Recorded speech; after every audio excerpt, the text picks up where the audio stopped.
Bom, pessoal, quando a gente fala das competências do Congresso Nacional, nós temos dois importantes artigos que tratam sobre esse assunto. A gente terminou a outra aula, vídeo falando sobre isso, e agora a gente retoma daí.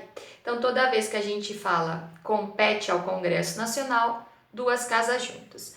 Então, quando a gente fala do 48 e do 49, nós temos uma importante distinção entre ambos. Por quê? Porque no artigo 48, as atribuições constantes do artigo 48 fala expressamente aqui, deixa claro que precisa da sanção do presidente da República. O que é sanção? Sanção é concordância. Então, o presidente da República precisa concordar com aquela decisão que foi tomada pelo Poder Legislativo, pelo Congresso Nacional. Sanção é concordância, não é aprovação, tá bom, gente? Nunca se esqueçam disso. Isso decorre do sistema de freios e contrapesos. Então, as atribuições constantes dos incisos do artigo 48 precisam passar pelo crivo do presidente da República, ou seja, precisa da concordância do presidente da República. Já as atribuições constantes do artigo 49, a Constituição deixa clara que é competência exclusiva. Quando se diz competência exclusiva, não é necessário e não será passado pelo crivo do Poder Executivo, ou seja, fica somente interno, somente no âmbito do próprio Poder Legislativo.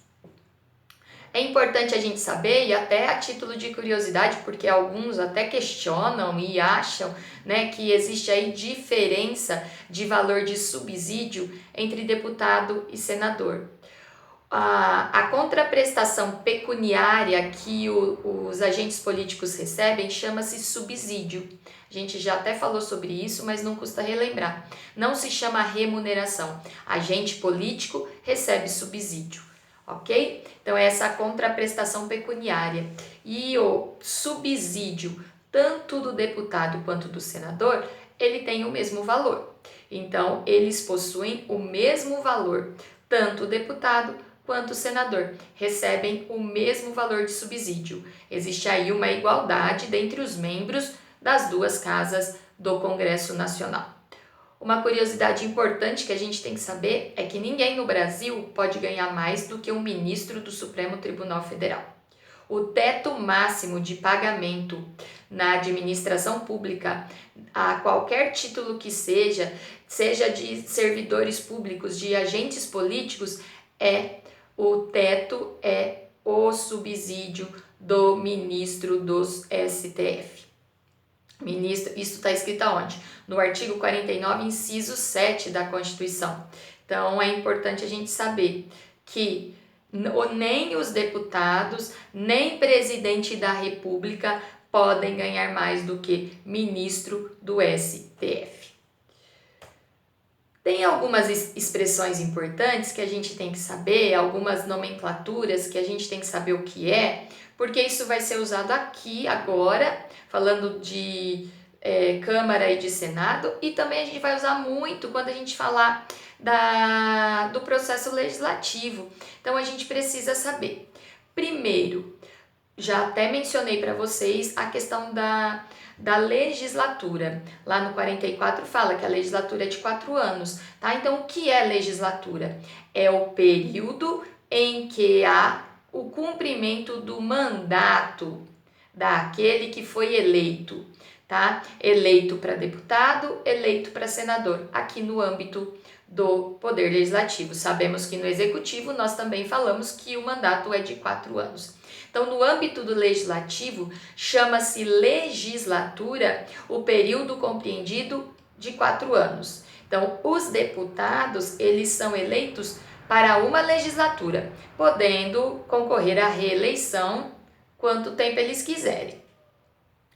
Os senadores, eles já são eleitos e eles vão cumprir 2 legislaturas. Por quê? Porque o mandato do senador é de 8 anos e não de 4.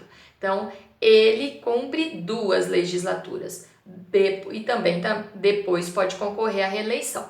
Deputado federal cumpre 1 legislatura, podendo também concorrer à reeleição. Toda vez que a gente falar a palavra sessão dentro do Poder Legislativo, nós estamos falando das reuniões parlamentares. Essas sessões elas podem ser ordinárias, extraordinárias, solenes, tá? Nós temos o período das que devem acontecer as sessões ordinárias, ou seja, o período em que os deputados e senadores obrigatoriamente devem estar em Brasília, devem se fazer presentes nas sessões, tá? Esse é o período das sessões legislativas ordinárias. Qual é, né? De quanto a quanto em quanto tempo existe a sessão legislativa ordinária? Ela se subdivide em 2 períodos. O primeiro período é no primeiro semestre, né? Então a gente tem de 2 de fevereiro a 17 de julho. Então, de 2 de fevereiro a 17 de julho, nós teremos ali a escala, a tabela das sessões legislativas ordinárias, ou seja, aquelas reuniões que obrigatoriamente devem acontecer seja no Congresso, seja na Câmara, seja no Senado. Tudo bem? O segundo período é de quanto a quanto? De 1º de agosto a 22 de dezembro. Então, a sessão legislativa ordinária, ela se subdivide em 2 períodos. 2 de fevereiro a 17 de julho, 1º de agosto a 22 de dezembro. Vocês com certeza já devem ter ouvido também a palavra recesso parlamentar, né? Então, o Congresso está de recesso. Eles devem voltar porque eles precisam votar alguma coisa no recesso parlamentar. O recesso parlamentar é o momento de descanso dos parlamentares, onde eles não têm a obrigatoriedade de permanecer em Brasília. Então, é o período de descanso. De quando a quando nós temos o recesso parlamentar? Nós temos o recesso parlamentar de 23 de dezembro, também é dividido em 2 períodos, tá, gente? De 23 de dezembro a 1º de fevereiro e depois de 18 a 31 de julho. Então, são os 2 períodos em que não existe expediente ordinário lá no Poder Legislativo Federal. Mas, se houver necessidade, o Congresso, as casas, se elas precisarem se reunir nesse período, elas serão chamadas? Sim. Os membros serão chamados? Sim, com certeza. Todas as reuniões, todas as sessões que são feitas fora deste período ordinário são chamadas de sessões legislativas extraordinárias e elas ocorrem no recesso. Então, no recesso parlamentar, havendo a necessidade de votar algo extremamente importante e necessário, os presidentes das casas convocarão os seus membros que deverão comparecer à sessão legislativa extraordinária.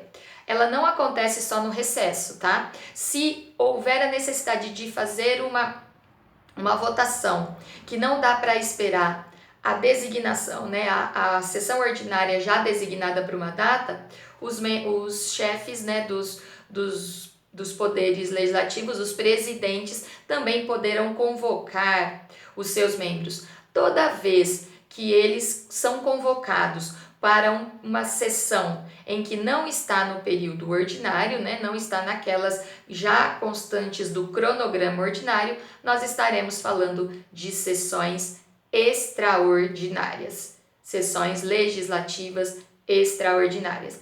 E as sessões solenes são aquelas que são convocadas para algo, né, uma forma normalmente não, as sessões de posse são sessões solenes, né? Então são sessões diferenciadas para se fazer algo de uma forma diferenciada.